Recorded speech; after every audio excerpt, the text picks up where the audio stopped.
No, Yeah, ma'am.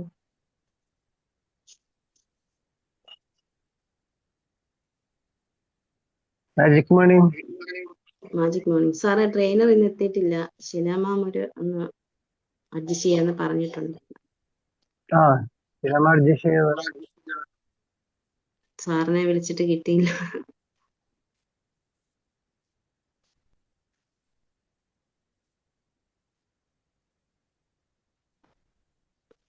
അപ്പൊ ഞാന് common ആയിട്ടുള്ള ചില കണ്ടീഷൻസ് നമ്മുടെ വീട്ടിൽ എങ്ങനെ മാനേജ് ചെയ്യുന്നെന്ന് പറയട്ടെ. പറഞ്ഞോളൂ മാം, പറഞ്ഞോളൂ. ഉം. പറഞ്ഞോളൂ മാം. മതിയോ? മതി മതി മതി. നമുക്ക് എന്താ ഒരു കൂട്ടായിട്ടുള്ളൊരു പറഞ്ഞോളൂ. ഞാന് ഇപ്പൊ നമ്മുടെയൊക്കെ വീട്ടില് പേരൻസ് ഒക്കെ നമ്മുടെയൊക്കെ വീട്ടിലോ അല്ലെങ്കിൽ നമ്മുടെയൊക്കെ പക്കത്തും ഒക്കെ നമുക്കും ഒക്കെ ചിലർക്ക് ഡയബറ്റീസ് അല്ലെങ്കിൽ നമ്മുടെ വീടുകളിലും അയൽവക്കത്തും ഒക്കെ ഈ അൺകോൺഷ്യസ് ആയിട്ട് അല്ലെ സ്ട്രോക്കിലേക്കൊക്കെ ഉള്ള പേഷ്യൻസിനെ നമുക്ക് കാണാൻ പറ്റുമല്ലോ. അപ്പം അവരുടെ കെയർ ശരിക്കും എങ്ങനെയാണെന്നുള്ള കാര്യം നിങ്ങൾക്ക് അറിയാമോ? ഹലോ, പറഞ്ഞോളൂ മാം. അപ്പം ആദ്യമേ ഒരു സ്ട്രോക്ക് ആയിട്ടൊക്കെ ഉള്ള അല്ലെങ്കിൽ സ്ട്രോക്കിന്റെ ആരംഭമൊക്കെ ആയിട്ട് ജസ്റ്റ് ചിലപ്പോൾ ഒരു കൈക്കായിരിക്കും തളർച്ച അല്ലെങ്കിൽ ഒരു വശത്തിനുള്ള ഒരു തളർച്ചയൊക്കെ ആയിട്ടായിരിക്കും അവര് നമുക്ക് കാണപ്പെടുന്നത്. അപ്പം ഇങ്ങനെയുള്ള ആൾക്കാര് നമ്മൾ നോർമൽ ആയിട്ട് നടന്നുകൊണ്ടിരുന്ന വ്യക്തികള് പെട്ടെന്ന് അങ്ങോട്ട് ഇരിപ്പാകുമ്പോഴത്തേക്കും നമ്മളും അവര് സൈക്കോളജിക്കലി ഒത്തിരിയും ഷോക്ക്ഡ് ആകും. അതിലപ്പുറം നമ്മുടെ കുടുംബക്കാരും വളരെയേറെ ബുദ്ധിമുട്ടുന്ന ഒരു സമയമാണ് ശരിക്കും പറഞ്ഞാല്.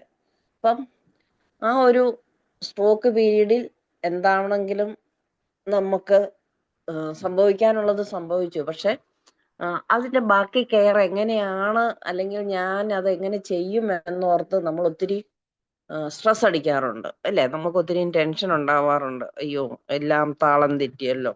നമ്മുടെ കുടുംബത്തിന്റെ തന്നെ ആ ഒരു എന്താണ് ക്ലോക്കിന്റെ താളം തെറ്റിപ്പോകുന്ന ഒരു അവസ്ഥയിലേക്കൊക്കെ മാറും. പക്ഷെ ആ ഒരു ഇതിന്റെയൊക്കെ താളം തെറ്റാതെ നമുക്ക് മുന്നോട്ട് പോകണം എന്നുണ്ടെങ്കിൽ ഈ പറഞ്ഞതുപോലെ നമ്മൾ ഈ ബി ആയതുകൊണ്ട് നമ്മൾ മാനേജ് ചെയ്യും. പക്ഷെ ഇപ്പൊ നമ്മുടെ അടുത്തുള്ള വീട്ടുകാരൊക്കെ ആണെങ്കിൽ അത് മാനേജ് ചെയ്യാനൊക്കെ അവർക്ക് പാടായിരിക്കും. അല്ലെങ്കിൽ അവരുടെ കെയർ എങ്ങനെയാണെന്നൊക്കെ, അയ്യോ ഞാൻ എങ്ങനെയാണ് ഇങ്ങനെ കിടന്നുള്ള ഒരാളിനെ നോക്കുന്നത്, അല്ലെങ്കിൽ കിടത്തിക്കൊണ്ട് എനിക്ക് എന്ത് ചെയ്യാൻ പറ്റുമോ, അവർക്ക് ഭക്ഷണം കൊടുക്കാൻ പറ്റുമോ, അല്ലെ ഞാൻ എന്താ ചെയ്യേണ്ടത്, ചിലപ്പോൾ അധികം ആൾക്കാരൊന്നും കാണത്തില്ലായിരിക്കും, കുട്ടികളൊക്കെ സ്കൂളിൽ പോകും, നമുക്ക് ഹെൽപ്പിനൊന്നും ഒരാളില്ലാത്ത ഒരവസ്ഥയിൽ നമ്മൾ എന്താണെങ്കിലും ഇവരെയൊക്കെ നമ്മൾ നോക്കേണ്ടി വരും. അപ്പം അങ്ങനെയുള്ള ഒരു സാഹചര്യത്തിൽ ഒരു സ്ട്രോക്ക് കേസിന്റെ ആട്ടോ പറയുന്നത്. അപ്പം ശരിക്കും നമ്മള് നമ്മുടെ ഒരു റുട്ടീൻ എങ്ങനെ കൊണ്ടുവന്നാൽ നമുക്കത് എളുപ്പമാക്കാൻ പറ്റുമെന്ന് എൻ്റെ മനസ്സിലുള്ള ഒരു ഐഡിയ, ഒരു നഴ്സിംഗിന്റെ പഠിപ്പിക്കുകയും അതുപോലെ തന്നെ നമ്മൾ ഒത്തിരി ഹോസ്പിറ്റലിലൊക്കെ കാണുകയും കേൾക്കുകയൊക്കെ ചെയ്തിട്ടുള്ള കേസിന്റെ ഒക്കെ ഒരു അടിസ്ഥാനത്തിൽ എൻ്റെ ഒരു എക്സ്പീരിയൻസിൽ നിന്ന് ഞാൻ കുറച്ച് കാര്യങ്ങൾ നിങ്ങൾക്ക് പറഞ്ഞു തരാം. ഇനി എന്തെങ്കിലും ആഡ് ചെയ്യാനുണ്ടെങ്കിൽ നിങ്ങൾക്ക് ആഡ് ചെയ്യാം. കാരണം എല്ലാവർക്കും എക്സ്പീരിയൻസ് പല രീതിയിലായിരിക്കുമല്ലോ. അതുകൊണ്ടാണ്, എല്ലാത്തിനും ഞാനൊരു എക്സ്പെർട്ട് ആണെന്നൊന്നും ഞാൻ പറയുന്നില്ല. അപ്പോൾ തീർച്ചയായിട്ടും ഒരു വ്യക്തിയുണ്ട് നമ്മുടെ കുടുംബത്തിലുണ്ട്, അപ്പം അല്ലെങ്കിൽ നമ്മുടെ അയൽവക്കത്തുണ്ട്. അപ്പം നമ്മൾ എന്താ ചെയ്യണമെന്ന് ചോദിച്ചാൽ ശരിക്കും അവര് ചിലപ്പോൾ ഒരു എണീക്കുന്ന ഒരു റുട്ടീനൊക്കെ കാണുമല്ലോ. അപ്പം ആ ടൈമില് നമ്മൾ എന്താണെങ്കിലും ഒരു മോർണിംഗ് തൊട്ടുള്ള കാര്യങ്ങളാണ് കേട്ടോ പറയുന്നത്. അപ്പം നമ്മൾ ആദ്യമേ അവരുടെ അടുത്ത് പോയി ഇരുന്ന് നമ്മളൊന്ന് അവരെ ഒന്ന് ടച്ച് ചെയ്ത് ഒരു ശകലം നേരം സംസാരിക്കാൻ പറ്റിയില്ല എങ്കിൽ പോലും കൂടെ നമ്മൾ അവരുടെ കയ്യിലൊക്കെ പിടിച്ച് അവരുടെ മുഖത്തും അല്ലെങ്കിൽ അവരുടെ നെറ്റിയിലും ഒക്കെ ഒന്ന് തലോടി നമ്മുടെ ആ ഒരു ടച്ചും നമ്മുടെ ഒരു സ്നേഹവും ഒക്കെ നമ്മൾ അറിയിക്കണം. സംസാരിക്കാൻ പറ്റുന്നവരാണെങ്കിൽ സംസാരിക്കണം. ഇനി അല്ലാതെ കിടക്കുന്ന ഒരു വ്യക്തിയാണെങ്കിൽ തീർച്ചയായിട്ടും നമ്മൾ അവർക്ക് ഒരു ഒരു ഒരു 5 മിനിറ്റ് എങ്കിലും നമ്മൾ അവരുടെ അടുത്തിരുന്ന് നമ്മൾ ഇനി എന്തൊക്കെയാണ് ചെയ്യേണ്ടത്, അല്ലെങ്കിൽ അവർക്ക് എന്തുണ്ട് വിശേഷം, അങ്ങനെയുള്ള കാര്യങ്ങളൊക്കെ നമ്മുടെ കുടുംബത്തിലാണെങ്കിലും അല്ലെങ്കിൽ അയൽവക്കത്താണെങ്കിലും നമ്മൾ പറഞ്ഞു കൊടുക്കണം. അപ്പൊ നമുക്ക് എപ്പോഴും ടച്ചും നമ്മുടെ കേൾവിയും നമ്മൾ പറയുന്നതും ഒക്കെ അവർക്ക് സംസാരിക്കാൻ പറ്റിയില്ലെങ്കിലും അവർക്ക് അത് ശരിക്കും മനസ്സിലാക്കാൻ പറ്റും. അത് തന്നെ അവർക്ക് ഒരു പോസിറ്റീവ് എനർജി കൊടുക്കും എന്നാണ് ഞാൻ കരുതുന്നത്. പിന്നെ നമ്മള് അതിനുശേഷം നമ്മൾ അവരുടെ ഒരു റുട്ടീൻ, നമ്മൾ ചെയ്യുന്ന റുട്ടീൻസ് എന്താണോ അതൊക്കെ അവർക്ക് വേണ്ടി വരും അല്ലേ? അപ്പം നമ്മൾ എങ്ങനെയാണ് അവരെ നല്ല രീതിയിൽ നീറ്റായിട്ട് കിടത്തുന്നത്, അല്ലെങ്കിൽ നമ്മൾ എങ്ങനെയാണ് അവർക്ക് ഭക്ഷണം കൊടുക്കേണ്ടത്, എങ്ങനെയാണ് അവർക്ക് കിടക്കുന്ന കിടപ്പിൽ നമ്മൾ അവർക്ക് എക്സർസൈസ് ചെയ്യേണ്ടത്, കിടക്കുന്ന കിടപ്പിൽ ഉണ്ടാവുന്ന തൊലി, നമ്മുടെ പുറത്തെ തൊലിയൊക്കെ പോകുന്ന ചില അവസ്ഥകളിലും ചിലരിൽ ഉണ്ടാകാറുണ്ട്. ഇപ്പൊ അങ്ങനെ അധികം കാണാറില്ല, വാട്ടർ ബെഡും അങ്ങനെയൊക്കെ ഉള്ള ഒരു സാഹചര്യത്തില് പിന്നെ നമ്മുടെയൊക്കെ പഞ്ചായത്ത് വഴിയും അല്ലെങ്കിൽ വാർഡ് തലത്തിലും ഒക്കെ തന്നെ ഒത്തിരിയും പാലിയേറ്റീവ് കെയറിന്റെ ആൾക്കാരും അവർ വന്ന് നോക്കുകയും ഹെൽത്തിൽ നിന്നുള്ള ആൾക്കാരൊക്കെ വരുന്നത് കൊണ്ട് നമുക്ക് ഒത്തിരിയും പാളിച്ചകളോ അല്ലെങ്കിൽ നമുക്കൊരു വിഷമങ്ങൾ കുറവുണ്ടെന്ന് എനിക്ക് തോന്നുന്നു. ഇനിയിപ്പം ചിലപ്പം എത്താത്ത സാഹചര്യമോ, ഇനി അവര് വന്നാലും നമുക്ക് എനിക്ക് തോന്നുന്നു മാസത്തിൽ ഒന്ന് അല്ലെങ്കിൽ ആഴ്ചയിൽ ഒന്നൊക്കെ അവര് വരാറുള്ളൂ.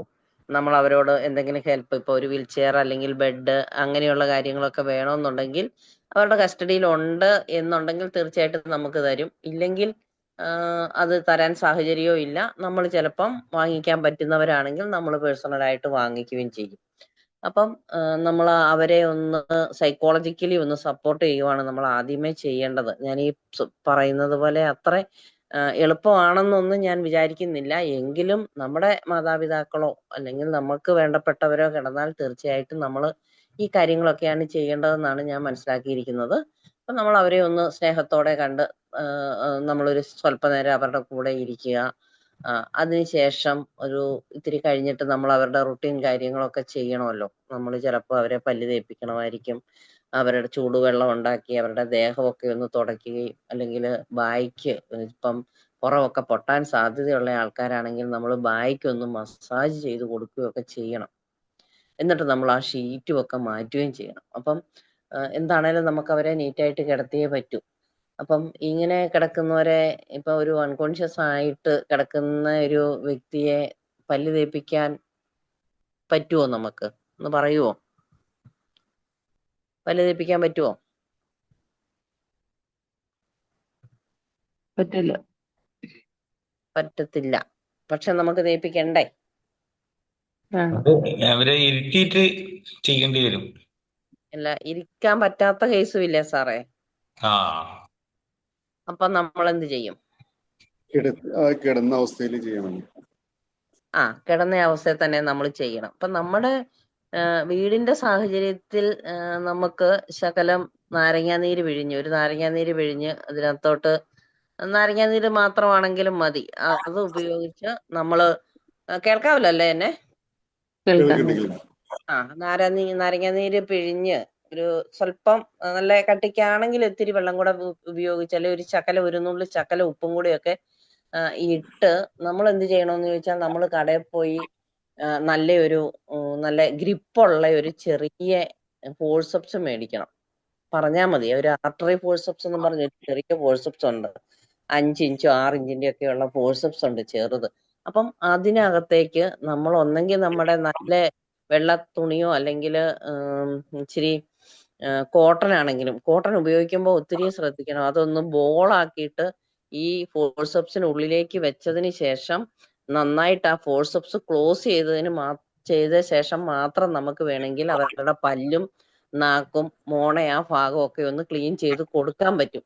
അത് വളരെ അല്ലെങ്കിൽ അടുത്തുള്ള ഒരു നേഴ്സിനോട് എങ്ങനെയാണെന്ന് നമ്മളൊന്ന് ജസ്റ്റ് ഒന്ന് ചോദിച്ചാൽ മതി. അപ്പം അല്ലെങ്കിൽ ആരെങ്കിലും ഹെൽത്തിലുള്ള ആൾക്കാരുണ്ടെങ്കിൽ അത് നേഴ്സുമാരോട് ചോദിക്കുന്നതാണ് ഏറ്റവും നല്ലത്. അപ്പൊ അവർക്ക് കാര്യമായിട്ട് പറഞ്ഞു തരാൻ പറ്റും. അങ്ങനെ നമുക്ക് വേണമെങ്കിൽ അവരുടെ വായുടെ അകം നന്നായിട്ട് ക്ലീൻ ചെയ്ത് നമുക്ക് എടുക്കാൻ പറ്റും. നമ്മൾ തീരെ കെയർ ചെയ്യാതെ അവരെ എനിക്ക് ചെയ്യാൻ പറ്റത്തില്ല അല്ലെങ്കിൽ എനിക്ക് അറിയത്തില്ല എന്നൊക്കെ പറഞ്ഞിരുന്നാൽ നമുക്ക് തന്നെ അറിയാം നമ്മൾ ഒരു ദിവസം പല്ല് തേച്ചില്ലെങ്കിലത്തെ അവസ്ഥ. പിന്നെ തന്നെയുമല്ല, നമ്മുടെ വായിൽ ഒത്തിരി ബാക്ടീരിയയുടെ പ്രവർത്തനവും കാര്യങ്ങളും, നമ്മൾ ഇവർക്ക് ഫുഡ് കൊടുക്കുമ്പം വായിക്കകത്തൊക്കെ ഇരുന്നാല് ഒത്തിരി പ്രവർത്തനങ്ങൾ ഉണ്ടായി ഇതായിരിക്കും ഉള്ളിലേക്ക് പോകുന്നത്. പിന്നെ അതൊരു ഇൻഫെക്ഷനും കാര്യങ്ങളും ഒക്കെ ഉണ്ടാവാനുള്ള സാധ്യത വളരെ കൂടുതലാണ്. അതുകൊണ്ടാണ് ഈ പല്ലിന്റെ കാര്യത്തിൽ നമ്മൾ കൂടുതൽ ശ്രദ്ധിക്കണമെന്ന് പറയുന്നത്. നമ്മൾ പല്ല് തേക്കുന്ന പോലെ മുകളിൽ നിന്ന് താഴോട്ട് 2 റോയും ചെയ്ത്, പിന്നെ അവരുടെ വാ തുറക്കുന്നവരാണെങ്കിൽ മാത്രമേ നമുക്ക് വാ തുറപ്പിക്കാൻ പറ്റുള്ളൂ. ഒരു കാരണവശാലും നമ്മുടെ കൈ വായ്ക്കകത്തിട്ട് നമ്മൾ വാ തുറപ്പിക്കരുത്, കാരണം അവർ കടിക്കാൻ സാധ്യതയുണ്ട്. നമ്മുടെ കൈക്കിട്ട് കടിയൊക്കെ കിട്ടും. അപ്പം അത് വേണ്ട രീതിയിൽ ഒന്ന് തലയൊന്ന് ഒരു വശത്തേക്ക് ചെരിച്ച് വെച്ച് നമ്മളത് ചെയ്യേണ്ടത്. ഇനി ഒട്ടും വെള്ളം ഇറക്കിയല്ലാത്തവർ, അല്ലെങ്കിൽ നമ്മൾ പറഞ്ഞാലൊന്നും പറ്റത്തില്ലാത്ത ആൾക്കാരാണെങ്കിൽ തീർച്ചയായിട്ടും അതൊന്ന് ചെറുതായിട്ടേ നനയ്ക്കാവുള്ളൂ. നമ്മൾ ഈ വായിലിടുന്ന ആ കോട്ടണിൽ നിന്ന് വെള്ളം അവരുടെ ഉള്ളിലേക്ക് പോകരുത്. പ്രത്യേകിച്ച് അവരങ്ങനെ കിടക്കുമ്പോൾ നമ്മള് വെള്ളം ചെന്നാൽ ചിലപ്പം നമ്മുടെ ട്രക്കിയയിലോട്ട് അല്ലെങ്കിൽ റെസ്പിറേറ്ററി ട്രാക്റ്റിലേക്ക് വെള്ളം പോകാനും ഭക്ഷണം പോകാനും ഒക്കെയുള്ള സാധ്യതയുണ്ട്. അങ്ങനെ പോയിട്ടുണ്ടെങ്കിൽ പെട്ടെന്ന് ആസ്പിരേഷൻ ന്യൂമോണിയ ഒക്കെ ഉണ്ടായി ആള് പെട്ടെന്ന് ഡെത്ത് ആവാനൊക്കെയുള്ള സാധ്യതയുള്ളത് കൊണ്ടാണ് നമ്മൾ ഒത്തിരി കരുതൽ എടുക്കുമെന്ന് പറയുന്നത്. അത് ഈ പല്ല് തേപ്പിക്കുമ്പോഴാണെങ്കിലും ഇനി നമ്മൾ ഫുഡ് കൊടുക്കുമ്പോഴാണെങ്കിലും നമ്മൾ ഇത്തിരി തലയൊന്ന് പൊക്കി വെച്ചൊക്കെ ചെയ്യാൻ പറ്റുന്നവരാണെങ്കിൽ തീർച്ചയായിട്ടും ഇച്ചിരി പൊക്കി ഇരുത്തി മാത്രമേ ഭക്ഷണം കൊടുക്കാവുള്ളൂ. ഇനി അല്ലാതെ കിടക്കുന്നവർ, ചിലര് റൈസ് ട്യൂബ് ഇട്ട് മൂക്കിൽ കൂടെ ട്യൂബ് ഇട്ട് ഭക്ഷണം കൊടുക്കുന്നവരുണ്ട്. അവരുടേതും കുഴപ്പമില്ല. പക്ഷെ അത് വയറിൽ തന്നെ ആണെന്നുള്ള കാര്യമൊക്കെ നമ്മൾ ശരിക്കും കൺഫേം ചെയ്തിട്ട് മാത്രമേ കൊടുക്കാവുള്ളൂ. മിക്കവാറും നമ്മുടെ ഈ എന്താണ് സ്ട്രോക്ക് ഒക്കെ വന്ന് കിടക്കുന്ന ആൾക്കാരിൽ പെട്ടെന്ന് ഈ ഡെത്ത് ഉണ്ടാവാനുള്ള കാരണം ഇവർക്ക് ഈ ആസ്പിരേഷൻ ന്യൂമോണിയ അടിക്കുന്നത് കൊണ്ടാണ്. ഭക്ഷണം കൊടുക്കുമ്പോൾ അത് ലങ്സിലേക്ക് പോകും, അവർ വിക്കും, ഇതൊക്കെ അങ്ങനെയൊക്കെ ഉള്ള ഒരു സിംറ്റം കാണിച്ചിട്ടുണ്ടെങ്കിൽ തീർച്ചയായിട്ടും നമ്മൾ അവിടെ നിർത്തിയിട്ട് പതുക്കെ തിരിച്ചാൽ മാത്രമേ കൊടുക്കാവുള്ളൂ. അവരുടെ ഭക്ഷണം കൊടുക്കുന്ന കാര്യത്തിൽ ഞാൻ പല്ല് തേക്കുന്ന കാര്യമാണ് പറഞ്ഞത്. ശരിക്കും അതിന്റെ കൂട്ടത്തിൽ വായ ആയതുകൊണ്ട് ഭക്ഷണം കൂടി അങ്ങ് പറഞ്ഞു പോയതാണ്. ഇനി അത് കഴിഞ്ഞിട്ട് നമ്മൾ അവരെ ഒന്ന് ക്ലീൻ ചെയ്യുവാണെങ്കിൽ തീർച്ചയായിട്ടും നമ്മുടെ കയ്യിൽ ഒരു ചെറിയ സോഫ്റ്റ് ആയിട്ടുള്ള ഒരു ടവലോ തുണിയോ എന്തെങ്കിലും ഒന്ന് ചുറ്റിയിട്ട് നമ്മൾ ആ നെറ്റി തൊട്ട് പിന്നെ കഴുത്ത്, കയ്യ്, പിന്നെ ഇടുപ്പ് ഭാഗത്ത് കൂടുതലായിട്ടും കെയർ കൊടുക്കണം. കക്ഷത്തിലും അതുപോലെ തന്നെ ഗ്രൂവിന്റെ ഭാഗത്തും നമ്മുടെ ജെനിറ്റൽ ഓർഗൻസിന്റെ ഭാഗത്തെ ഗ്രൂവിന്റെ ഭാഗത്തും ഒക്കെ നമ്മൾ ശരിക്കും ഒന്ന് കെയർ കൊടുത്ത് ഫ്രണ്ട് ഭാഗമൊക്കെ നമ്മൾ അരഭാഗം വരെ നമ്മളൊന്ന് ക്ലീൻ ചെയ്തതിന് ശേഷം നമ്മൾ എന്ത് ചെയ്യണമെന്ന് ചോദിച്ചാൽ നമ്മൾ നിൽക്കുന്നതിന്റെ നേരെ ഓപ്പോസിറ്റ് ഡയറക്ഷനിലേക്ക് പേഷ്യന്റിനെ ഒന്ന് ചെരിച്ച് കിടത്തിയിട്ട് ഒരു തലയണയൊക്കെ വെച്ച് ഒന്ന് ചെരിച്ചിട്ട് നമുക്ക് ബാക്ക് ക്ലീൻ ചെയ്യാൻ പറ്റും, പുറകുഭാഗം ക്ലീൻ ചെയ്യാൻ പറ്റും. ഈ പുറകുഭാഗം ക്ലീൻ ചെയ്ത് നമ്മൾ ഒരു ലോങ് സ്ട്രോക്ക് കൊടുത്താൽ മതി. മുകളിൽ നിന്ന് താഴേക്ക് നന്നായിട്ട് തുണി ഉപയോഗിച്ച് എന്താണ് നമ്മൾ ഉപയോഗിക്കുന്നതെന്നാല് സോപ്പൊന്നും ഒത്തിരിയും വലിച്ചു വാരി അവരുടെ ദേഹത്തൊന്നും വിടണ്ട. സോപ്പിന്റെ ഒക്കെ എന്തെങ്കിലും അംശം ഇരുന്നിട്ടുണ്ടെങ്കിൽ ഡ്രൈനസ് ആയിട്ട് അത് പിന്നെ ക്രാക്സ് ഒക്കെ വീണ് പിന്നെയും പൊട്ടാനുള്ള സാധ്യത ഉള്ളത് കൊണ്ട് നമ്മൾ അധികം സോപ്പ് ഉപയോഗിക്കേണ്ട. പക്ഷെ നമ്മൾ ആളിനെ ക്ലീൻ ചെയ്ത് കിടത്തുക എന്നുള്ള ഒരു പോളിസിയാണ് നമുക്കുള്ളത്. അതിനുശേഷം നമ്മൾ ബാക്കിലാണ് കൂടുതലും ഇവരെ ശ്രദ്ധിക്കേണ്ടത്. ഒന്ന് ചെരിച്ച് കിടത്തിയതിന് ശേഷം നമ്മൾ തന്നെ ഉള്ളെങ്കിൽ നമ്മൾ തലയണയൊക്കെ വെച്ച് വേണം ചെയ്യാന്. ആള് നമ്മൾ അങ്ങോട്ട് ചിരിക്കുമ്പോഴത്തേക്കും പുറത്തോട്ട് പോവുകയും ചെയ്യരുത്. കട്ടിലേന്നൊന്നും പുറത്തു പോകാനും പാടില്ല. പേഷ്യന്റിന്റെ സേഫ്റ്റി എപ്പോഴും നോക്കിക്കൊണ്ട് മാത്രമേ നമ്മൾ ചെയ്യാൻ പാടുള്ളൂ. യാതൊരു കാരണവശാലും അവരെ നിലത്ത് വീഴിക്കാൻ പാടില്ല.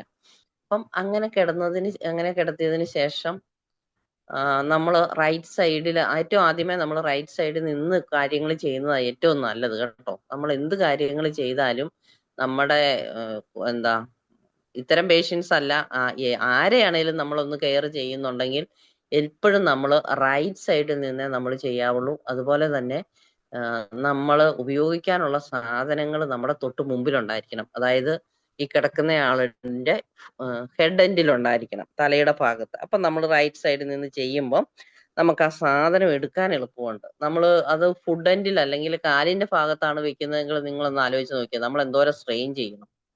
അതേസമയം അത് തലയുടെ ഭാഗത്താണ് വെക്കുന്നതെങ്കിൽ തീർച്ചയായിട്ടും നമുക്ക് അത് എടുക്കാനും ആ സംഗതികൾ ചെയ്യാനും ഒക്കെ നമുക്ക് നല്ല എളുപ്പം കിട്ടും. അപ്പം ലോങ് സ്ട്രോക്ക് കൊടുത്ത് നമ്മൾ ബാക്കൊക്കെ ക്ലീൻ ചെയ്തതിന് ശേഷം നമ്മുടെ രണ്ട് കൈയും ഉപയോഗിച്ച് ഒരു സർക്കുലാർ മൂവ്മെന്റ്സിൽ ബട്ടക്സിന്റെ ഭാഗം തൊട്ട് നമ്മുടെ ഷോൾഡറിന്റെ ഭാഗം വരെ ലോങ് സ്ട്രോക്ക് ആയിട്ട് നമ്മൾ മസാജ് ചെയ്യുക. അതാണ് ചെയ്യേണ്ടത്. പിന്നെ മസാജ് ചെയ്യുകയും പിന്നെ നമ്മുടെ കൈയുടെ 5 വിരലും ഉപയോഗിച്ച് അവരുടെ സ്കിന്നൊന്ന് നമുക്കൊന്ന് ടാപ്പ് ചെയ്ത് കൊടുക്കാം. ജസ്റ്റ് ഇങ്ങനെ നമ്മള് ഞുള്ളിപ്പറിക്കും എന്നൊക്കെ പറയുന്നില്ലേ, എന്ന് പറഞ്ഞ രീതിയിൽ ഒന്ന് ചെറുതായിട്ടൊന്ന് പുറത്തിനെ ഒന്ന് മസാജ് ചെയ്തൊക്കെ ഇങ്ങനെ കൊടുത്തിട്ട് പിന്നെ ഇത്തിരി പൗഡറും കൂടെ ഇട്ട് ഒന്ന് മസാജ് ചെയ്താൽ ഈ ബട്ടക്സിന്റെ ഭാഗത്തിന് കൂടുതൽ കെയർ കൊടുക്കണം. അതുപോലെ തന്നെ ഷോൾഡറിന്റെ ഭാഗത്തിനും, ഈ എല്ലിന്റെ ഭാഗം അതാണല്ലോ, അവിടെയൊക്കെയാണല്ലോ നമുക്ക് പെട്ടെന്ന് തൊലി പോകാൻ സാധ്യതയുള്ളത്. ആ ഏരിയയിലൊക്കെ ഒന്ന് ക്ലീൻ ചെയ്ത് മസാജും കൊടുത്ത് ആ സർക്കുലേഷനൊക്കെ കൂട്ടി നമ്മൾ എന്നിട്ട്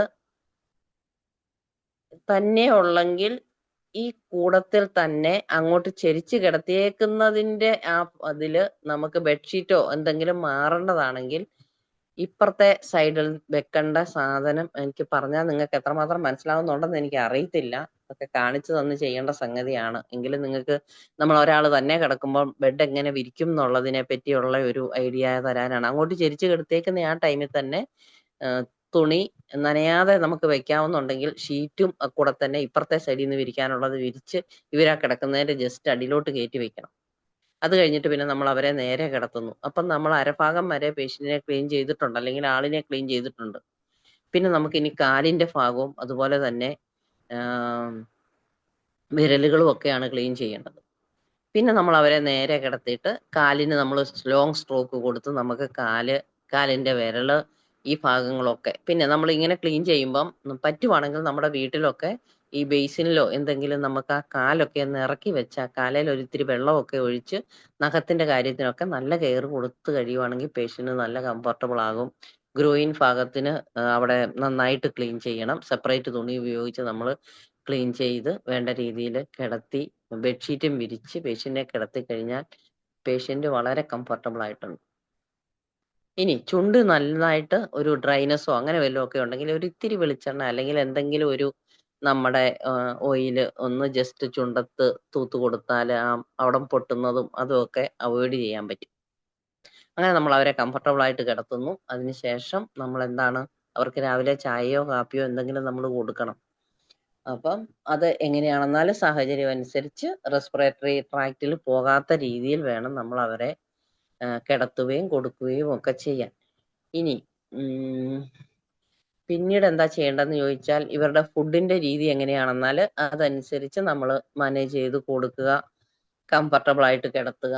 പിന്നെ ഇടയ്ക്ക് നമ്മൾ അവരോട് സംസാരിക്കണം. പറ്റുന്നത് പോലെ നമ്മൾ അവരെ കെയർ ചെയ്യുന്നുണ്ട് എന്നുള്ള കാര്യം നമ്മൾ അവരെ അറിയിക്കണം. നമുക്ക് അവരോട് സ്നേഹമുണ്ടെന്നുള്ള കാര്യം നമ്മൾ ചെയ്തു കൊടുക്കുക.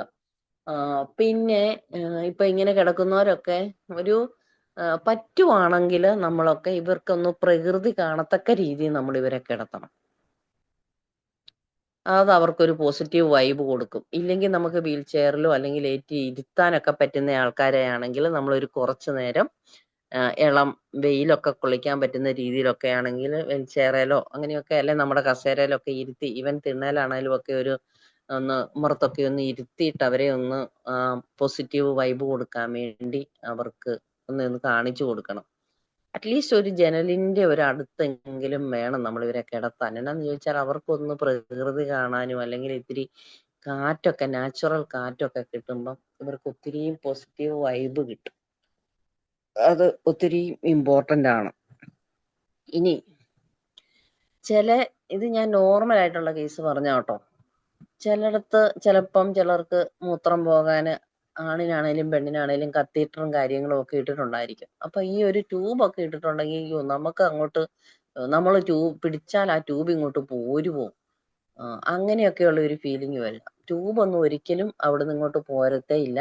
നമ്മൾ സാധാരണ ക്ലീൻ ചെയ്യുന്നത് പോലെ തന്നെ നമുക്ക് ശരിക്കും അവരുടെ പ്രൈവറ്റ് പാർട്ടും നന്നായിട്ട് ക്ലീൻ ചെയ്ത് കംഫർട്ടബിൾ ആയിട്ട് നമുക്ക് കിടത്താൻ പറ്റും. നമ്മൾ സാധാരണ ഒരു നെഗ്ലക്ട് ചെയ്യുന്ന ഏരിയയാ. അവർ കിടക്കുമല്ലേ, അല്ലെ എനിക്കിപ്പം പാടാണ് തനിയെ കിടക്കാൻ. നമുക്ക് തന്നെ അറിയാമല്ലോ, നമ്മളൊന്ന് ടോയ്ലറ്റിൽ പോയി കഴിഞ്ഞ് നമ്മൾ അത് ശരിക്കും ക്ലീൻ അല്ലെങ്കിൽ നമുക്ക് എത്ര ഡിസ്കംഫർട്ട് ഉണ്ടായിരിക്കും. അപ്പം അതേമാതിരി തന്നെയുള്ള ഒരു ഫീലിങ്സ് ആയിരിക്കും അവർക്ക് പറയത്തില്ലെങ്കിലും അവർക്കും ഉള്ളത്. അപ്പൊ നമ്മൾ തീർച്ചയായിട്ടും ആ ഭാഗത്തിന്റെ കെയർ ഒന്ന് അത്യാവശ്യമായിട്ട് ശ്രദ്ധിക്കണം. അറ്റ്ലീസ്റ്റ് ദിവസത്തിൽ ഒന്നെങ്കിലും നമ്മൾ അവിടെ നന്നായിട്ടൊന്ന് എല്ലാ ഏരിയയും ക്ലീൻ ചെയ്ത് കൊടുക്കണം എന്നുള്ളതാണ്.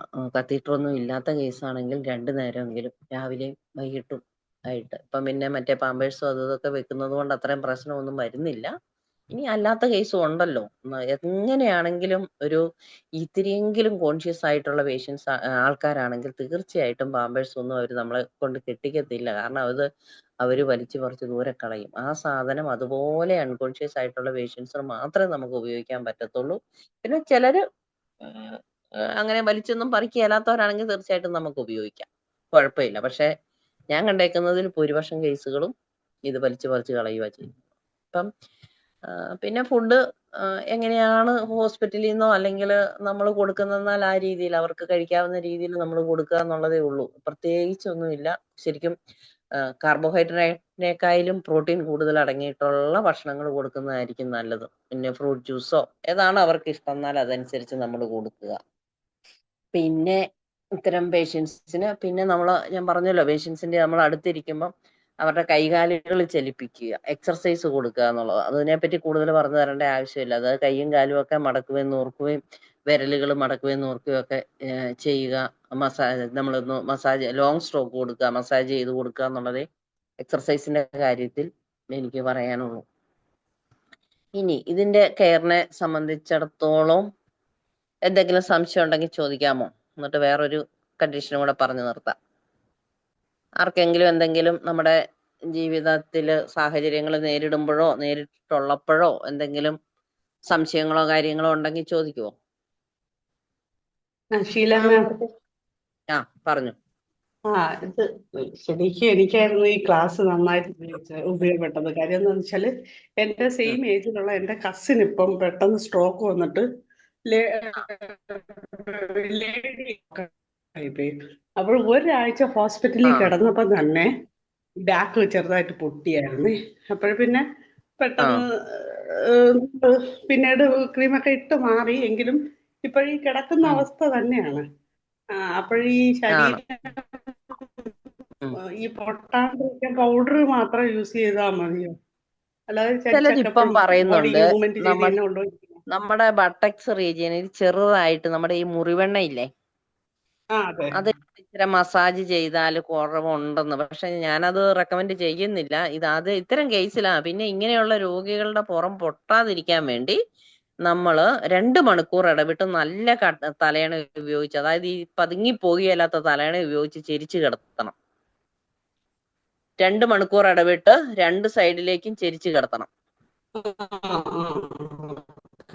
അതാണ് അതിനുള്ള മാർഗം. അതായത് എയർ കൊള്ളണം, എയറേഷൻ ഉണ്ടാവണം. ആ ഏരിയയിൽ കൂടെയൊക്കെ എയർ ചെല്ലണം. പിന്നെ വേറെന്തെങ്കിലും സംശയം? അല്ല ശീല മാം, ഒരു ഇതുള്ള എല്ലാ കാര്യങ്ങളും ഇതിൻ്റെ അകത്ത് ഉൾക്കൊള്ളിച്ചു എന്നുള്ളതാണ്. കാര്യം എന്റെ അമ്മ കിടന്നപ്പോഴൊക്കെ ഏകദേശം നമുക്ക് അറിയാൻ പറ്റിയായിരുന്നു എന്തൊക്കെയാണ് ചെയ്യേണ്ടതെന്നൊന്നും. അന്ന് ഇതൊന്നും പറഞ്ഞു തരാൻ ആരും ഉണ്ടായില്ല. അനുഭവം കൊണ്ട് പഠിച്ചതാണ്. പക്ഷെ ഇപ്പോഴും ഈ ക്ലാസ് കേട്ടപ്പോഴത്തേക്കും കറക്റ്റ് ഒരു സാധാരണക്കാർക്കൊന്നും ഇത് അറിയാൻ പറ്റത്തില്ല. അല്ല, അതെനിക്ക് അറിയാമായിരുന്നു. അതുകൊണ്ടാണ് ഞാനിത് പലപ്പോഴും പറയണമെന്ന് ഓർത്തത് കൊണ്ട് ഇന്നങ്ങ് പറഞ്ഞതാ. ഇത് നമുക്കൊക്കെ എപ്പോഴെങ്കിലും ഒക്കെ ജീവിതത്തിൽ എവിടെയെങ്കിലും ഒക്കെ ഒന്ന് ഫേസ് ചെയ്യേണ്ടി, അല്ലെങ്കിൽ ആർക്കെങ്കിലും എങ്കിലും നമ്മൾ കാണാൻ പോകുന്നവർക്കെങ്കിലും പറഞ്ഞു കൊടുക്കാനെങ്കിലും പറ്റും എന്നുള്ളതാണ്. ഇതൊക്കെ മനസ്സിലിരിക്കുമ്പോഴത്തേക്ക് അപ്പോൾ വളരെ നല്ലൊരു നമുക്ക് ഒരു യൂസ്ഫുൾ ആയിട്ടുള്ള വേറെ ആർക്കെങ്കിലും എന്തെങ്കിലും ചോദിക്കാനുണ്ടോ? ചോദിക്കാം മേഡം. ഇത് ചെയ്യാനുള്ള ഒരു മനസ്സാണ് വേണ്ടത്. കാരണം എന്താ പറയുക, നമ്മള് സാധാരണ എല്ലാവരും അത് ഞാൻ പറയട്ടെ, നമ്മുടെ പേരൻസ് ആണെങ്കിൽ എന്താണെങ്കിലും നമ്മൾ ചെയ്തല്ലേ പറ്റൂ. ചെയ്യാമല്ലോ അല്ലെ? അത്രയും വല്ല ഒരു അവരെ കെയർ ചെയ്യണം. കാരണം അവരെ നല്ല സന്തോഷം മനസ്സ് കൊടുക്കലാണ് ഏറ്റവും വലിയ കാര്യം. കാരണം നമ്മള് ഒരു ബാധ്യത പോലെ എങ്ങനെയെങ്കിലും ചെയ്തിട്ടുണ്ടായിരിക്കല്ല, അവര് വേദനിപ്പിക്കാത്ത രീതിയിൽ ചെയ്യായിരിക്കും നല്ലത്. ഇപ്പൊ മേഡം നല്ലൊരു അവയർനെസ് കിട്ടി. കാരണം എങ്ങനെ ചെയ്യണം, എന്ത് ചെയ്യണം എന്നുള്ളത് നല്ലൊരു ടോപ്പിക്കാണെന്ന് നമുക്ക് പറഞ്ഞു. അത് നമുക്ക് ഫീഡ്ബാക്ക് പിന്നെ പറയാം. പിന്നെ എന്തെങ്കിലും കെയറിനെ പറ്റി ഡൗട്ട് ഉണ്ടെങ്കിൽ ചോദിച്ചോളൂ. Good morning ma'am. ഈ ലിക്വിഡ് പാരഫിൻ നല്ലതല്ലേ ദേഹത്ത് തേക്കാൻ? അതെ, ലിക്വിഡ് പാരഫിൻ ചുണ്ടേ തൂക്കാൻ നല്ലതാ. അല്ല, പുറത്തൊക്കെ ദേഹത്ത് തേക്കാനായിട്ട് ലിക്വിഡ് പാരഫിൻ തേക്കുന്നുണ്ടോ? എനിക്ക് അറിയത്തില്ല കേട്ടോ, നമ്മൾ ചെയ്യാറില്ല. ആണോ? ഞാനങ്ങ് ചാച്ചന്റെ അമ്മയുടെയും എങ്ങനെയായിരുന്നു ചെയ്തുകൊണ്ടിരുന്നത്. ആണോ? പൊട്ടിയിട്ടേ ഇല്ലായിരുന്നു. റോസലിനെ ലേറ്റസ്റ്റ് ആയിട്ട് ലിക്വിഡ് പാരഫിൻ ചേർക്കുന്നുണ്ടോന്നും എനിക്ക് അറിയത്തില്ല കേട്ടോ. ഇപ്പൊ ഒത്തിരി ട്രെൻഡ് ഒക്കെ മാറി. ഞാനിപ്പോ അതല്ല പഠിപ്പിക്കുന്നത്. പക്ഷെ പൊതുവെ ഞാൻ നോക്കിയിട്ടൊന്ന് പറഞ്ഞു തരാം കേട്ടോ. ഓക്കെ. പിന്നെ ആർക്കെങ്കിലും എന്തെങ്കിലും ഡൗട്ട് ഉണ്ടോ? ഷീല മാം, ഒരു മെയിൻ ആയിട്ട് ഡൗട്ട് കൂടി. ഈ കിടക്കുന്ന ആള് പെട്ടെന്ന് ഡിപ്രഷൻ ആവുമല്ലോ, അപ്പോൾ അവർക്ക് ടാബ്ലറ്റ് കൊടുക്കേണ്ട ആവശ്യമുണ്ടോ? അങ്ങനെയാണ്. അറിയത്തില്ല, അത് ഡോക്ടറുമായിട്ട് കൺസൾട്ട് ചെയ്ത് ചെയ്യേണ്ട കാര്യമാണ്. ഓക്കെ ശരി ശരി. ആ ഇനി ഞാന് നമ്മുടെ കോമൺ ആയിട്ട് നമുക്കുള്ളതും അതുപോലെ തന്നെ ഉള്ള ഒരു കാര്യം കൂടെ, ഡയബറ്റിക്കിന്റെ കാര്യം കൂടെ പറഞ്ഞിട്ട് നമുക്ക് നിർത്താം, സമയമായി. ഡയബറ്റിക്കിനെ സംബന്ധിച്ചിടത്തോളം നമുക്കൊക്കെ അറിയാം, ബ്ലഡ് ഷുഗർ കൂടുന്നതാണ്. നമ്മൾ കൂടുതൽ കാർബോഹൈഡ്രേറ്റ് എടുക്കുന്നത് കൊണ്ടൊക്കെ ആണെന്ന് പറയപ്പെടുന്നു. പിന്നെ അതുപോലെ തന്നെ ഒബീസിറ്റി, ഒത്തിരി വണ്ണം ഉണ്ടെങ്കിൽ, ഹൈപ്പർ ടെൻഷൻ, ഒട്ടും പണിയൊക്കെ എടുക്കാതെ ചടഞ്ഞു കുത്തി ഇരിക്കുന്ന ആൾക്കാരില്, പിന്നെ ഫാമിലി ഹിസ്റ്ററി ഉണ്ടെങ്കിൽ, ഇങ്ങനെയൊക്കെയാണ് ഈ ഡയബറ്റിസ് മെയിനായിട്ട് ഉണ്ടാകുന്നതെന്നാണ് നമ്മൾ പറയുന്നത്. 2 ടൈപ്പ് ഉണ്ട്, കുട്ടികളിൽ ഉണ്ടാകുന്നത് കൊണ്ട് മുതിർന്നവരിൽ ഉണ്ടാകുന്നത് കൊണ്ട്. പിന്നെ മെയിനായിട്ടും ഈ ബ്ലഡ് ഷുഗർ ലെവൽ ഇൻക്രീസ് ചെയ്ത് നിന്നാലാണ്, 120 കൂടി നിന്നാൽ, അല്ലെങ്കിൽ 110 ഒത്തിരിയും കൂടി ഒരു 160, 70, 80, 200 കൂടുതൽ പോകുമ്പോഴാണ് ഇത് കൂടുതലായിട്ടും നിൽക്കുന്നതെന്ന് നമ്മൾ പറയപ്പെടുന്നത്. അപ്പൊ ഇതിനെ സംബന്ധിച്ചിടത്തോളം ഡയബറ്റിക് വന്നാൽ അതിനെ സംബന്ധിച്ചിടത്തോളം എന്താന്ന് ചോദിച്ചാൽ മെയിനായിട്ടും നമ്മൾ ഈ പറഞ്ഞതുപോലെ തന്നെ നമ്മുടെ ബീമാജിക്കൽ എക്സർസൈസ് വെരി ഇമ്പോർട്ടന്റ് ആണ്. എക്സർസൈസിന് ഒത്തിരി പ്രാധാന്യം കൊടുക്കണം. മെഡിസിൻസ് കറക്റ്റ് ടൈമിൽ എടുക്കണം. അതുപോലെ തന്നെ സ്ട്രെസ്സും ഡയബറ്റീസ് ഉണ്ടാക്കാനുള്ള സാധ്യത കൂടുതലാണ്. നമ്മൾ എപ്പോഴും സ്ട്രെസ് മാനേജ്മെന്റും സ്ട്രെസ് ഹോർമോൺസിനെ പറ്റി പഠിക്കുന്നുണ്ട് ഇല്ലേ? അപ്പം ഈ കോർട്ടിസോളിന്റെ ലെവൽ കൂടി ഈ ഇൻസുലിൻ പ്രൊഡക്ഷൻ ഒക്കെ കുറഞ്ഞ് നമുക്ക് ഡയബറ്റിക് ഉണ്ടാകാനുള്ള സാധ്യത കൂടുതലാണ്. അപ്പം സ്ട്രെസ് റെഡ്യൂസ് ചെയ്യുക, പിന്നെ മെഡിക്കേഷൻസ് എടുക്കുക, ഇത്തരം കാര്യങ്ങളാണ്. പിന്നെ നന്നായിട്ട് എഡ്യൂക്കേറ്റ് ചെയ്ത് അവരെ നന്നായിട്ട് പറഞ്ഞു കൊടുക്കുക, ഭക്ഷണം ഏതൊക്കെയാണ് കഴിക്കേണ്ടത്.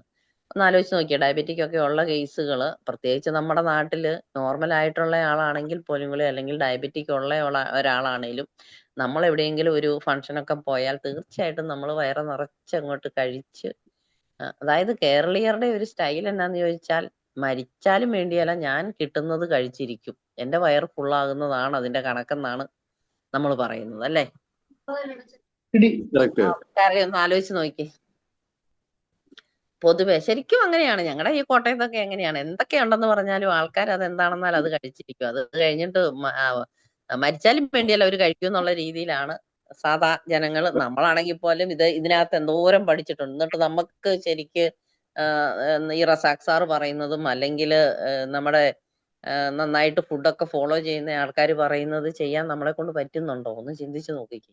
നമ്മൾ ഒരു ഫംഗ്ഷന് ചെന്നാൽ നമുക്ക് കൺട്രോൾ ചെയ്യാൻ പറ്റുന്നുണ്ടോ? ഇന്നലെ എന്റെ മോൻ എന്നോട് പറഞ്ഞു, ഓ അങ്ങനെയൊന്നും അമ്മയെ കൊണ്ടൊന്നും പറ്റത്തില്ലെന്ന് പറഞ്ഞു. എന്നോട് പറഞ്ഞു അങ്ങനെ ഫുഡൊന്നും എടുക്കാൻ അമ്മയെ കൊണ്ട് പറ്റത്തില്ലെന്ന് പറഞ്ഞു, ഡയറ്റിങ് നോക്കാന്ന് പറഞ്ഞപ്പോ. അവനറിയാം എന്റെ ട്രെൻഡ് അതാണെന്നുള്ള കാര്യം.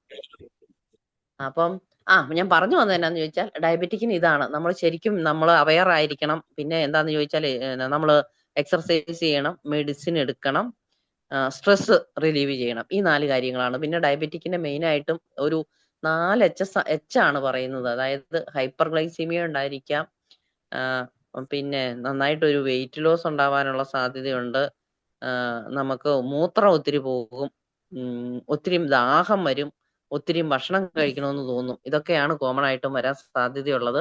പിന്നെ നമുക്ക് ഇതിനകത്ത് വരുന്ന ഒരു സംശയം, ഹൈപ്പോ ആണോ ഹൈപ്പർ ഗ്ലൈസീമിയ ആണോ എന്നുള്ളതാണ്. ഇപ്പൊ ഒരാൾ ഡയബറ്റിക് ഉണ്ടായിരുന്നു വീട്ടില്, അയാൾ പെട്ടെന്നൊന്ന് ഭയങ്കരമായിട്ട് വിയർത്തു, അല്ലെങ്കിൽ പെട്ടെന്നൊന്ന് തലകറങ്ങി വീണു. അപ്പൊ നമുക്ക് പെട്ടെന്ന് അത് ഹൈപ്പോ ആണോ ഹൈപ്പർ ആണോ എന്ന് അറിയാൻ ഒരു ഇച്ചിരി കൺഫ്യൂഷൻ ഉണ്ട്. പക്ഷെ നമ്മൾ ഒരു ഹൈപ്പോയാണെങ്കിൽ നമ്മുടെ വീട്ടിൽ ഒരു മിഠായി മേടിച്ച് വെച്ചിട്ടുണ്ടെങ്കിൽ, അല്ലെങ്കിൽ ഒരു ശകലം പഞ്ചസാര, ഒരു 1/2 സ്പൂൺ പഞ്ചസാരയാണെങ്കിലും കൊടുത്താൽ അത് പെട്ടെന്ന് അങ്ങോട്ട് മാറും. ഹൈപ്പോയാണെങ്കിൽ നമ്മൾ അത് എത്രയും പെട്ടെന്ന് ഹോസ്പിറ്റലിൽ കൊണ്ടുപോവുക, ബ്ലഡ് നോക്കുക എന്നുള്ളതേ ഉള്ളൂ അതിനകത്ത് മെയിനായിട്ട് നമുക്ക് മനസ്സിലാക്കാവുന്നുള്ളത്. പിന്നെ തന്നെ ഡയബറ്റിക് ഇൻസുലിൻ എടുക്കുന്ന ആൾക്കാർ കാണുമായിരിക്കും. തന്നെ ഇൻസുലിൻ എടുക്കുന്നവര് ആ സൈറ്റ് ഒന്ന് റൊട്ടേറ്റ് ചെയ്ത്, ഒരിടത്ത് തന്നെ കുത്തിക്കൊണ്ടിരിക്കരുത്. ആ സൈറ്റ് എടുക്കുന്ന ഏരിയയിൽ ഒന്ന് റൊട്ടേറ്റ് ചെയ്ത് വേണം കുത്തിക്കൊണ്ടിരിക്കാൻ, അല്ലെങ്കിൽ അതിന്റെ അബ്സോർഷൻ പവർ ഒക്കെ കുറയാൻ സാധ്യതയുണ്ട്. പിന്നെ ഞാനിവിടെ പറയാൻ മെയിനായിട്ടും വന്നത് എന്നാന്ന് ചോദിച്ചാൽ, നമ്മുടെ വീട്ടിലും നമുക്കും ഒക്കെ ഉണ്ടെങ്കിൽ ഇതിന് ഭയങ്കരമായിട്ട് കോംപ്ലിക്കേഷൻസ് ഒക്കെ ഉണ്ടാവാൻ സാധ്യതയുള്ളതാണ്. നമ്മൾ കൺട്രോൾ ചെയ്യുന്നവർക്ക് അത്ര കോംപ്ലിക്കേഷൻസ് ഉണ്ടാകാറില്ലെങ്കിലും കോംപ്ലിക്കേഷൻസ് ഉണ്ടാവാം. അതിന് എന്താ മൈക്രോ മെയിനായിട്ടും ഫുഡില് നമ്മൾ കാലിന്റെ കെയർ മാത്രം ഇപ്പൊ ഞാൻ നിങ്ങളോട് പറയാം. നമ്മൾ എപ്പോഴും നമ്മുടെ കാല് ശ്രദ്ധിക്കണം. കാലിനകത്ത് അഴുക്കുണ്ടാകാൻ പാടില്ല. കാല് കഴുകണം. നമ്മൾ കിടക്കുന്നതിന് മുമ്പേ കാല് കഴുകി എന്തെങ്കിലും ഒരു ക്രീമോ എന്തെങ്കിലും തേച്ചതിന് ശേഷം മാത്രമേ നമ്മൾ കിടക്കാവുള്ളൂ. ഒരിച്ചിരി എന്തെങ്കിലും ഓയിലിട്ട് കാലൊന്ന് തിരുമുന്നത് നല്ലതാണ്. ഇടയ്ക്ക് നഖം വെട്ടി സൂക്ഷിക്കണം. കാരണം ഡയബറ്റിക് ആകുമ്പോഴത്തേക്ക് ഈ ന്യൂറോപ്പതിയൊക്കെ നേർസിന്റെ ഒക്കെ ഡാമേജ് ഉണ്ടായിട്ടുണ്ടെങ്കിൽ നമ്മുടെ കാലിൽ എന്തെങ്കിലും സംഭവിച്ചിട്ടുണ്ടെങ്കിൽ നമ്മൾ അറിയത്തില്ല. അപ്പൊ നമ്മുടെ കാല് എന്നും ചെക്ക് ചെയ്യണം. എന്തെങ്കിലും തടിപ്പോ മരപ്പോ എന്തെങ്കിലുമൊക്കെ ഉണ്ടോ ഇല്ലയോ എന്നുള്ള കാര്യങ്ങളൊക്കെ നമ്മളൊന്ന് ഇത് ചെക്ക് ചെയ്ത് കാല് ശരിക്കും നമ്മളല്ലേ തന്നെ കിടക്കുന്നതിന് മുമ്പേ നമ്മുടെ കാല് ശരിക്കും ഒന്ന് കഴുകിയിട്ട് കിടന്ന് നോക്കിക്കുക. നമ്മുടെ ആ ഉറക്കത്തിന് വേറൊരു സുഖമാണ്. ഇത്തിരിയെങ്കിലും കാലയിൽ അഴുക്കുണ്ടെങ്കിൽ നമുക്ക് ബുദ്ധിമുട്ടാണ്.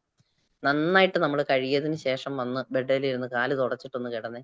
ഉറക്കമില്ലാത്തവർക്ക് തന്നെ ഉറക്കം കിട്ടും. അത് ഏറ്റവും നല്ലൊരു മരുന്നെന്ന് പറയുന്നത്. കാലിന് ശരിക്കും ശ്രദ്ധിക്കണം. അതുപോലെ തന്നെ കണ്ണിന്റെ കാര്യത്തിലും ശ്രദ്ധിക്കണം. അതുപോലെ തന്നെ യൂറിൻ പോകുമ്പോൾ എന്തെങ്കിലും ബുദ്ധിമുട്ടോ കാര്യങ്ങളോ ഒക്കെ ഉണ്ടോ എന്നൊന്ന് നോക്കിയിട്ട്, കാരണം ഈ കിഡ്നി ഫെയിലിയർ ഒക്കെ ഇതിന് ഉണ്ടാവാനുള്ള സാധ്യതയൊക്കെ ഉണ്ട്. നമ്മളോട് ആരെങ്കിലും പറയുവാണെങ്കിൽ നമുക്കൊന്ന് കെയർ ചെയ്യാൻ പറ്റും, അവർക്കൊന്ന് പറഞ്ഞു കൊടുക്കാൻ പറ്റും. അതുപോലെ തന്നെ ഫുഡിന്റെ കാര്യം അറിയാമല്ലോ. കാർബോഹൈഡ്രേറ്റ് ചോറ് കംപ്ലീറ്റ് ഒക്കെ തന്നെ കുറയ്ക്കുക. ഒരു നേരം മാത്രം ഒരു വാളങ് അല്ലെങ്കിൽ ഒരു ചെറിയ കപ്പ് ചോറ് കഴിച്ചിട്ട് ബാക്കി വെജിറ്റബിൾസ്, സാലഡ്സ്, തൈര്, മോര് അങ്ങനെയുള്ള കാര്യങ്ങളൊക്കെ കഴിച്ച് നമുക്ക് എന്താ ക്യാരറ്റ് ക്യാരറ്റില് അധികം മധുരമില്ല എങ്കിലും നമുക്ക് വേണമെങ്കിൽ ക്യാരറ്റിന്റെ ജ്യൂസോ അല്ലെങ്കിൽ അങ്ങനെയുള്ള കാര്യങ്ങളൊക്കെ ഭക്ഷണത്തിൽ ഉൾപ്പെടുത്തുക എന്നുള്ളതാണ് അതിനെപ്പറ്റി പറയാനുള്ളത്. സംശയം ഉണ്ടെങ്കിൽ ചോദിക്കാം കേട്ടോ. ഡയബറ്റിക്കിന്റെ കാര്യത്തിൽ സംശയം ഉണ്ടെങ്കിൽ ചോദിച്ചു. മാം ക്യാരറ്റ് ഒരുപാട് കഴിക്കരുതെന്ന് പറയുന്നത് കേട്ടല്ലോ. ക്യാരറ്റിനകത്ത് ഷുഗറിന്റെ ആ ഒരു കണ്ടന്റ് കൂടുതലാണെന്ന് പറയുന്നത്. ക്യാരറ്റ് ഒത്തിരി നല്ലതാണ്. നമ്മുടെ ഹാർട്ടിനൊക്കെ ക്യാരറ്റ് നല്ലതാണ് കേട്ടോ. ദിവസത്തിൽ ഒരു ക്യാരറ്റ് കഴിക്കാമല്ലോ, അത് കഴിച്ചോളൂ, അതിന് കുഴപ്പമൊന്നുമില്ല. ഇനി അങ്ങനെ പേടിയാണെങ്കിൽ അതിന്റെ ഹാഫ് കഴിച്ചാൽ മതി, കുഴപ്പമില്ല. ഹാഫ് കഴിച്ചോ. അല്ല, അത് ഏത് സാധനം അത്ര ഉള്ളു. കൂടുതലും കഴിക്കാൻ പാടില്ല, കുറച്ചും കഴിക്കാൻ പാടില്ല. അതിന് പാകം ഉണ്ടല്ലോ, എല്ലാറ്റിനും ഒരു പാകം ഉണ്ടല്ലോ അല്ലേ? ഇപ്പൊ കുളിക്കുന്നത് നല്ലതാണ്, പക്ഷെ ഒരാൾ വെള്ളത്തിൽ പോയി കിടക്കുന്നത് നല്ലതല്ലല്ലോ.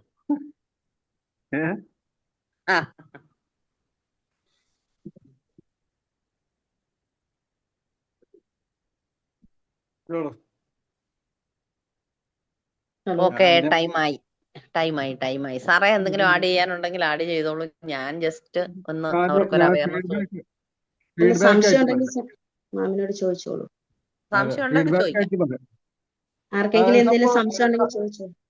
അതായത് സംഭവം എങ്ങനെ ഉണ്ടാക്കണം, അതായത് നമ്മളിപ്പോ പെട്ടെന്ന് നമ്മളെ വീട്ടിലൊക്കെ പെട്ടെന്ന് ലൈവായിട്ട് നമ്മളൊന്ന് കണ്ടാല്, ഇങ്ങനെ ഒരാൾക്ക് നമ്മളെ ഒരു വീട്ടിൽ നിന്നോ അല്ലെങ്കിൽ നമ്മളെ അയൽവാസികളോ ലൈവായിട്ട് നമ്മൾ ഇത് കാണുകയാണ്, അതായത് ഒരാൾക്ക് സ്ട്രോക്ക് വരുന്നത്, നമുക്ക് എന്താണ് പ്രഥമ ചികിത്സയായിട്ട് പെട്ടെന്ന് ചെയ്യാൻ കഴിയുക? സാറേ സ്ട്രോക്ക് വന്നിട്ടുണ്ടെങ്കിൽ ഒന്നാമത് ആള് തല തട്ടി വീഴാതെ നോക്കുക എന്നുള്ളതാണ് മെയിൻ. ഇനി വീണ് കഴിഞ്ഞിട്ടുണ്ടെങ്കിൽ അവരുടെ റെസ്പിറേറ്ററി, നമ്മുടെ ശ്വാസോച്ഛ്വാസം ക്ലിയർ ആയിട്ട് നടത്താൻ വേണ്ടി നമ്മളൊന്ന് ചെരിച്ച് കഴുത്തൊരു വശത്തേക്ക് ചെരിച്ച് വെച്ച് നാക്കകത്തേക്ക് പോവാതിരിക്കത്തക്ക രീതിയിൽ നമ്മൾ എടുക്കുക, ആളെ പെട്ടെന്ന് കൊണ്ടുപോകുക. ഇപ്പൊ സ്ട്രോക്കിനെ സംബന്ധിച്ചിടത്തോളം പെട്ടെന്ന് നമ്മൾ ചെന്നാൽ ഒരിത്തിരി വിലകൂടിയ ഒരു മെഡിസിൻ കൊടുക്കുന്നുണ്ട് സ്ട്രോക്ക് മാനേജ്മെന്റിനായിട്ട്. ഇപ്പൊ മെഡിക്കൽ കോളേജുകളിൽ കൂടെയും മറ്റുള്ള നമ്മുടെ ജനറൽ ആശുപത്രിയിൽ കൂടെയൊക്കെ സ്ട്രോക്ക് മാനേജ്മെന്റ് വന്നിട്ടുണ്ട്. പണ്ടത്തേക്കാളും ഒത്തിരി മാറ്റം വന്നിട്ടുണ്ട്. എത്രയും പെട്ടെന്ന് നമ്മൾ കൊണ്ടുപോയി ആ മെഡിസിൻ കൊടുക്കുവാണെങ്കിൽ ഈ സ്ട്രോക്കിന്റെ ആ ഒരു ആധിക്യം കുറയ്ക്കാൻ സാധിക്കും. തള്ളവിരലിൽ നിന്നും ബ്ലഡ് കുത്തിക്കളയണമെന്ന് കേട്ടിട്ടുണ്ട് സാറേ. തള്ളവിരലിൽ നിന്നും അല്ലേ സാറേ? അങ്ങനെ ബ്ലഡ് കുത്തിക്കളയുന്നു. സംഭവം ഇത് എന്തുകൊണ്ടാണ് ഉണ്ടാവേണ്ടതെന്നുള്ളത് അറിയോ? എന്താ കാരണം, ഇത് ഉണ്ടാകാനുള്ള കാരണം എന്തായിരിക്കും മിക്കവാറും? സ്ട്രോക്കിന്റെ കാരണം മെയിനായിട്ടും സ്ട്രെസ് തന്നെ. അതിനകത്ത് സെർബറൽ, നമ്മുടെ ബ്രെയിനിലേക്കുള്ള ആർട്ടറീസിൽ ഒന്നെങ്കിൽ അത് പൊട്ടാം, അല്ലെങ്കിൽ ഈ ക്ലോട്ട് ചെന്നിരുന്ന് ഏരിയയിലേക്കുള്ള ബ്ലഡ് സർക്കുലേഷൻ കുറയ്ക്കാൻ സാധിക്കും. പിന്നെ നമ്മൾ വീഴുവോ അങ്ങനെയൊക്കെ ചെയ്യുവാണെങ്കിലാണ് ഇത് കൂടുതലായിട്ടും ഉണ്ടാവുന്നത്. തീർച്ചയായും ഇത് കട്ടയായി, അതായത് ഇപ്പൊ സ്ട്രോക്കിൽ വന്നിട്ട് കട്ടയാകുകയാണെങ്കിൽ, അതായത് സ്റ്റക്ക് ആകുകയാണെങ്കിൽ ആള് എന്താവും, കയ്യും കാലും കുഴഞ്ഞു പോകും, തളർന്നു പോകും. നേരെ മറിച്ച് പൊട്ടിയാകണമെങ്കിൽ അവിടെ ബ്ലഡ് പുറത്തു പോവുകയാണ്. ബ്ലഡ് പുറത്തു പോയാൽ അയാള് മരിക്കാൻ വരെ സാധ്യത ഉണ്ടായിരുന്നു. ആള് ഇടങ്ങാറാവില്ല, ബുദ്ധിമുട്ടില്ലാതെ പെട്ടെന്ന് തടി വെച്ചിലാക്കാം. അയാള് രക്ഷപ്പെടുക ഒരു അത് കണക്കിന്. കാരണം വെച്ചാൽ ആ അതെന്നാന്ന് രോഗം വന്നു. ചോദിച്ചാല് സാറേ, ആ നമ്മുടെ ഈ ബ്രെയിനിൽ അത് പൊട്ടുക എന്ന് പറയുമ്പോഴത്തേക്കും ബ്രെയിൻ ഇത്രയല്ലേ സ്പേസ് ഉള്ളൂ, പിന്നെ ഇതങ്ങ് അത്രേ ഉള്ളൂ. വികസിക്കുമല്ലേ.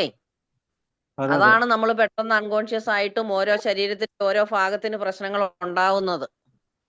ഉം. എന്തായാലും ഒരു കാര്യം എല്ലാവരും മനസ്സിലാക്കാൻ വേണ്ടി പറയണേ, ഈ പ്രശ്നം മുഴുവൻ വരുന്നത് തലയിലാണ്. അതിലൊരു സംശയമില്ല, എല്ലാവർക്കും നെർവ് സിസ്റ്റത്തിനാണ് ഇത് തകരാറ് സംഭവിക്കേണ്ടത്, തലയിലാണ് പക്ഷേ എല്ലാം സംഭവിക്കുന്നത്. ഓ അപ്പൊ തലയിൽ എന്തെങ്കിലും സംഭവിച്ചാൽ ആദ്യത്തെ ട്രീറ്റ്മെന്റ് ചെയ്യേണ്ടത് കാലിലാണ്. കാലിന്റെ അടി നല്ല മസാജ് ചെയ്യുക എന്നുള്ളത്, നമ്മൾ ഹോസ്പിറ്റലിൽ കൊണ്ടുപോകുന്ന സമയത്തും കാലിന്റെ അടി നല്ലോ മസാജ് ചെയ്യുക എന്നുള്ളതാണ് നമ്മൾ ചെയ്യേണ്ട ഏറ്റവും നല്ല പ്രഥമ ചികിത്സ. നീ എല്ലാം അങ്ങനെ മനസ്സിലാക്കിക്കോളെ. തലക്ക് എന്തെങ്കിലും സംഭവിച്ചാൽ കാലിന് ചികിത്സ ചെയ്യണം, കാലിന് എന്തെങ്കിലും സംഭവിച്ചാൽ തലക്കാണ് ചികിത്സ ചെയ്യേണ്ടത്. അതൊരു ഭയങ്കര ടെക്നിക്കുള്ള സംഭവമാണ്, മനസ്സിലാക്കിയെടുത്താൽ മതി. നമ്മൾ ഹോസ്പിറ്റലിൽ കൊണ്ടുപോകണം കേട്ടോ, നിർബന്ധമായിട്ട് കൊണ്ടുപോകണം, വയൽ വെക്കരുത്. കാരണം ഇത് ഓരോ സെക്കൻഡിലും ഇത് കട്ട പിടിച്ച് ആള് ഒന്നുകിൽ എണീക്കാൻ പറ്റാത്ത, മിണ്ടാൻ പറ്റാത്ത അവസ്ഥയിലേക്ക് സംഭവിക്കും, അല്ലെങ്കിൽ അയാൾ മരിച്ചു പോകും. ഈ രണ്ടാലൊന്നും സംഭവിക്കും. പക്ഷെ എത്രയും പെട്ടെന്ന് ഹോസ്പിറ്റലിലേക്ക് കൊണ്ടുപോകണം. ആ കൊണ്ടുപോകുന്ന വഴിയിൽ നമുക്ക് ചെയ്യേണ്ട ഇതാണ്, അല്ലാതെ കൊണ്ടുപോകരുത് എന്നല്ല അതിന്റെ അർത്ഥം. സ്ട്രോക്ക് ഇതിന് ക്ലാസ്സുകളൊക്കെ ഇഷ്ടംപോലെ സ്കൂളിലും പിന്നെ അതേപോലെ തന്നെ ഈ പാലിയേറ്റീവ് സെന്ററിലൊക്കെ ഇഷ്ടംപോലെ ക്ലാസ് കൊടുക്കുന്നുണ്ടല്ലോ ഇപ്പോൾ. എല്ലാ സ്കൂളുകളിലും ക്ലാസ് കൊടുക്കുന്നുണ്ട്. ചില ചില സ്ഥലത്തുകൾ പിന്നെ സംഘടനകൾ, അതായത് രാഷ്ട്രീയ പാർട്ടി, മാർക്സിസ്റ്റുകാരും കോൺഗ്രസ്സുകാരൊക്കെ രാഷ്ട്രീയ പാർട്ടികൾ വന്നിട്ട് ഇത് പഠിപ്പിച്ചു കൊടുക്കുന്നുണ്ട് ഇവരെ വെച്ചിട്ട്. ഇതൊക്കെ ചെയ്യുന്നുണ്ട്, ആരും അറിഞ്ഞിട്ടില്ലേ? എല്ലാവരും ചെയ്ത് പഠിക്കണം കേട്ടോ, ഫ്രീ ആണ്, പൈസ ഒന്നും വേണ്ട. Okay, thank you ശീലാമ്മ. നല്ലൊരു വിഷയമായിരുന്നു. അറിവ് അതാണുള്ള ഏറ്റവും പ്രധാനം. അത് പങ്കുവെച്ചതിൽ വളരെയധികം താങ്ക് യു, നന്ദി. അതെ അതെ, നല്ലൊരു അറിവായിരുന്നു. മാജിക് മാം, ശീല മാം വളരെ നന്നായിരുന്നു. നല്ലൊരു അവയർനെസ് ആണ് ഉണ്ടായത്. നമ്മൾ ആരോഗ്യ രംഗത്ത് അത് പ്രത്യേകിച്ച് ഇങ്ങനെ സ്ട്രോക്ക്, ഡയബറ്റിക്സ് എല്ലാം വരുന്ന കഴിഞ്ഞാൽ എങ്ങനെ ശുശ്രൂഷിക്കണം, അവരൊക്കെ എങ്ങനെ കെയർ കൊടുക്കണം, അവരെ പരിപാലിക്കണം, അവർക്ക് വേണ്ട നമുക്ക് പറ്റിയ സമയം കൊടുത്ത് എങ്ങനെ അവരെ ക്ലീൻ ചെയ്യണം, അവരെ ഭക്ഷണം, അതുപോലെ തന്നെ എക്സസൈസ്, ഇതെല്ലാം എങ്ങനെ ഏത് രീതിയിൽ ചെയ്യണം എന്നുള്ള ഒരു അറിവ് നമ്മളിലേക്ക് എത്തിച്ചു തന്നുണ്ട്. മാഡത്തിന് ഇത് നമ്മൾ ക്ലാസ് എടുക്കുന്ന കാര്യമാണെങ്കിലും നമുക്ക് ഇത് രോഗികൾക്ക് എങ്ങനെയൊക്കെയാണ് ചെയ്യാൻ പറ്റുക എന്നുള്ള ഒരു അറിവാണ് ഇന്ന് കിട്ടിയത്. നന്നായിരുന്നു മാം, നല്ല പ്രസന്റേഷൻ ആയിരുന്നു. Thank you very much. Thank you sir. അതിന്റെ പേരേക്കാം. ആർക്കും ഒന്നും ചോദിക്കാനില്ലല്ലോ? ഇല്ല. Okay okay okay okay okay. ഇന്നത്തെ സെഷനിലൂടെ വിലപ്പെട്ട ഒരു അറിവായിരുന്നു നമുക്ക് ശിലാമാം തന്നെ. ശിലാമാമിന്റെ ഹൃദയത്തിൽ നിന്നും നന്ദി രേഖപ്പെടുത്തുന്നു. ഒപ്പം പങ്കെടുത്ത എല്ലാ മെമ്പേഴ്സിനും നന്ദി രേഖപ്പെടുത്തിക്കൊണ്ട് ഇന്നത്തെ സെഷൻ വൈൻഡപ്പ് ചെയ്യുന്നു. Thank you Sheela ma'am. Thank you all. Thank you all. Thank you Sheela ma'am. Thank you madam. Thank you madam.